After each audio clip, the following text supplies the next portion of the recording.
Bonjour, mes chers frères et sœurs, mes chers amis. Et on va continuer à étudier notre chapitre 5 de Thessaloniciens. Et on est rendu au verset 14. Notre bon Père du ciel, dirige-nous encore aujourd'hui dans les Écritures, car tes Écritures sont une lumière sur notre sentier. Les Écritures sont l'appui, sont la colonne de la vérité. Les Écritures, c'est ce qui nous fortifie dans notre attente du retour du Seigneur, du jour du Seigneur. C'est ça qui va nous garder persévérants. Ô Seigneur, c'est les Écritures qui vont nous protéger des faux docteurs, des hérétiques, des idoles. Conduis-nous par ton Esprit Saint encore une fois, quand on te le demande au nom du Seigneur Jésus. Amen. Donc, on sait que l'Église de Thessaloniciens est une Église qui souffre beaucoup depuis sa mise en place par Paul. Elle est persécutée, elle est harassée. C'est une Église aussi qui était une jeune Église, et Paul a dû partir subito presto à cause des persécutions, des attentats contre sa vie. Et l'Église était pas fondée, comme Paul aurait aimé, sur la doctrine. Donc c'est pour ça que Paul s'est empressé à envoyer Timothée pour les fortifier, les encourager. Et lui-même nous dit qu'il aimerait tellement aller les voir pour compléter ce qui manque à leur foi. Parce qu'on a vu ensemble que c'est tellement important d'avoir une foi mature. Une foi qui est stable, une foi qui est fondée sur les Écritures. Pas une foi fondée sur les émotions ou les sentiments ou la philosophie ou la psychologie, mais une foi fondée sur les Écritures. On sait que l'Église est dans l'attente du Seigneur Jésus-Christ. Elle espère, c'est son espérance. Et on a vu ensemble que ces vérités qui concernent le retour du Seigneur Jésus-Christ sont là pour nous consoler, pour nous encourager, pour nous fortifier. Quand je sais qu'un événement va bien se terminer, ça m'encourage à continuer à travailler, à attendre, à vouloir que cet événement-là continue et finalement arrive à son aboutissement. On a vu à partir du verset 12 que Paul donne ce qu'on appelle les dernières recommandations.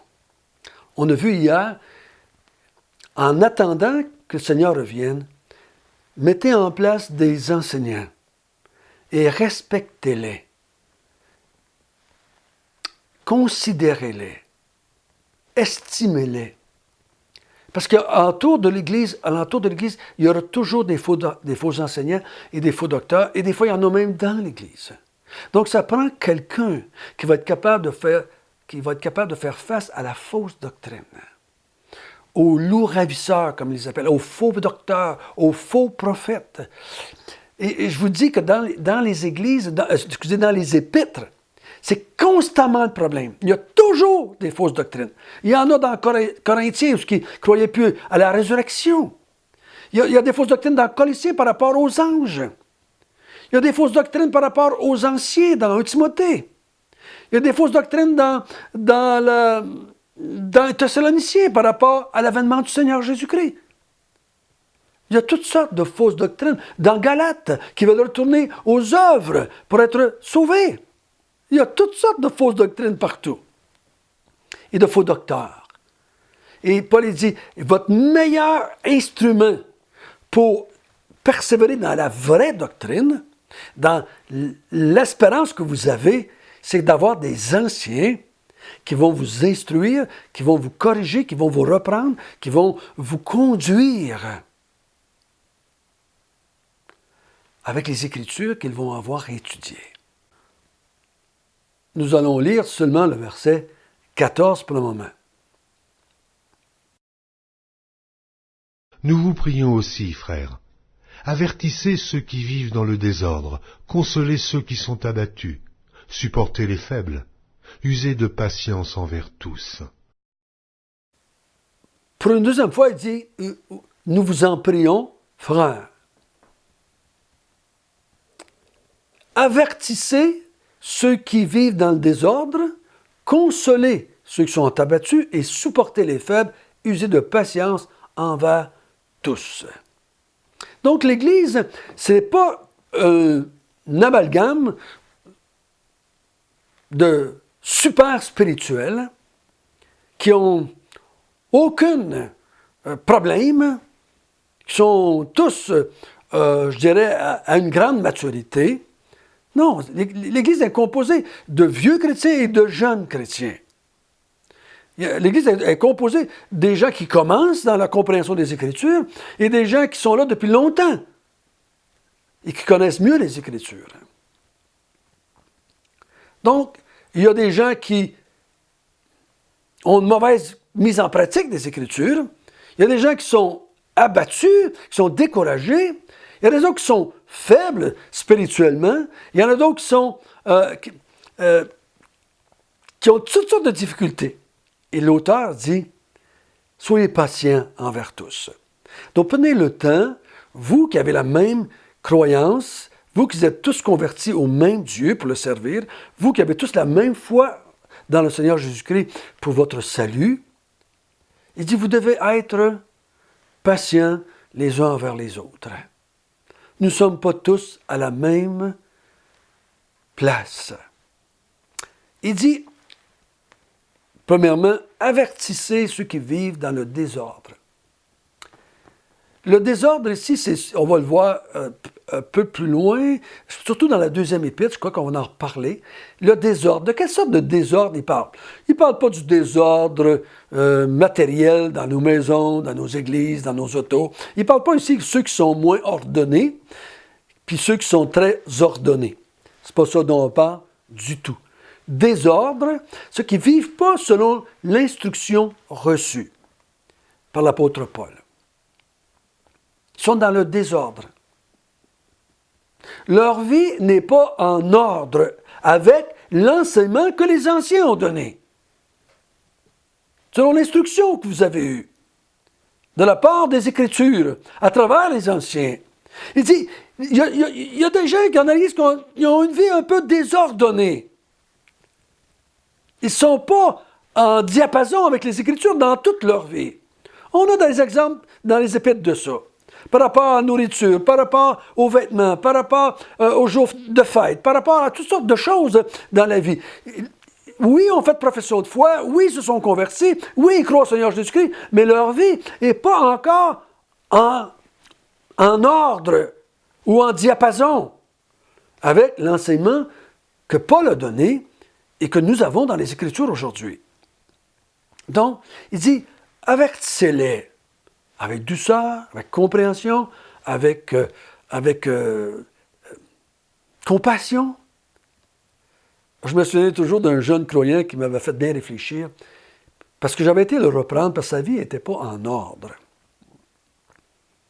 Il dit, François, comment ça fait de temps que tu es sauvé, que tu fonctionnes, que tu étudies les Écritures, que tu travailles dans le ministère? Ça fait 10 ans à peu près. Bon, mais il dit, donne-moi 10 ans, et probablement je vais être rendu à la même place que toi. Donne-moi du temps. Instruis-moi.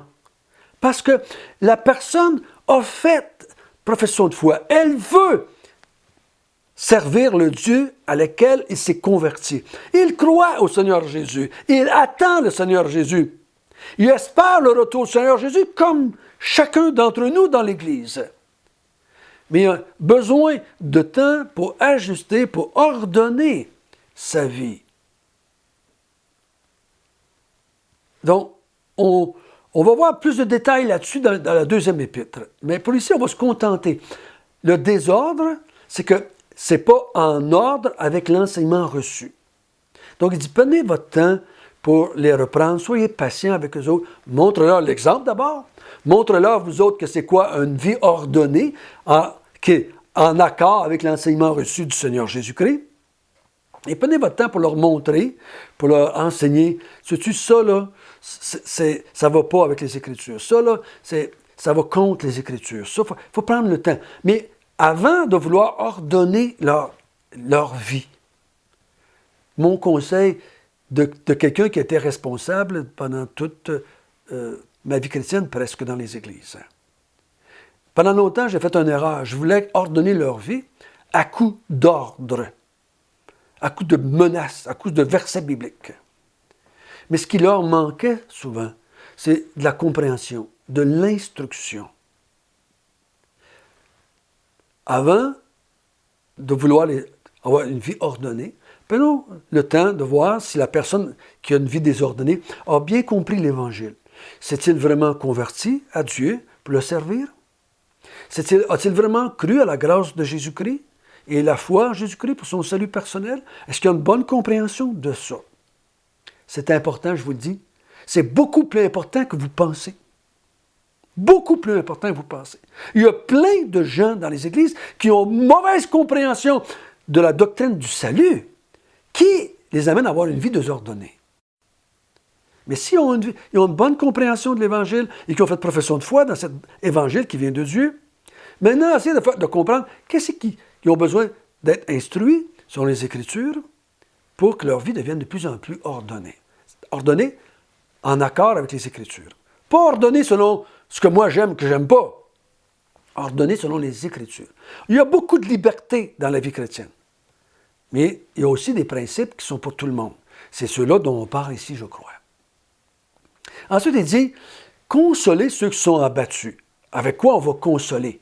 On a eu la réponse dans le chapitre 4. Consolez-vous avec ces paroles. De l'enlèvement, du retour du Seigneur, du jour du Seigneur, de l'enlèvement de l'Église. Consolez ceux qui sont abattus, ceux qui sont découragés, ceux qui ont tout perdu à cause de la foi, ceux qui ont perdu des êtres chers à cause de la foi. Ceux qui sont tristes pour toutes sortes de raisons, qui sont rattachés aux Écritures. On ne parle pas aussi de tristesse à cause qu'il ne fait pas beau, parce que j'avais planifié mon voyage. Non, on parle de consolation envers ceux qui sont abattus à cause de ce qui arrive dans la foi, du découragement spirituel. Maintenant, il dit encouragez-les, consolez-les, avec les Écritures, bien entendu.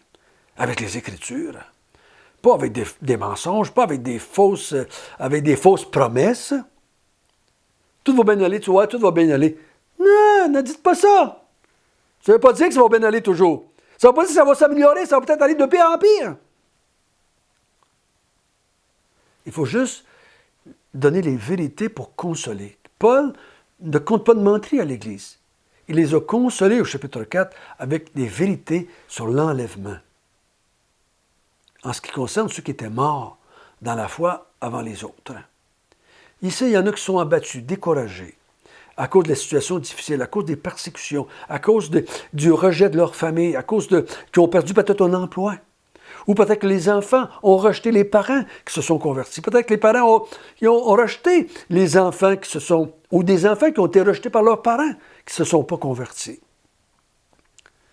Consolez-les avec les Écritures. Soyez patients. Rappelez-vous que vous autres aussi, vous avez passé par là.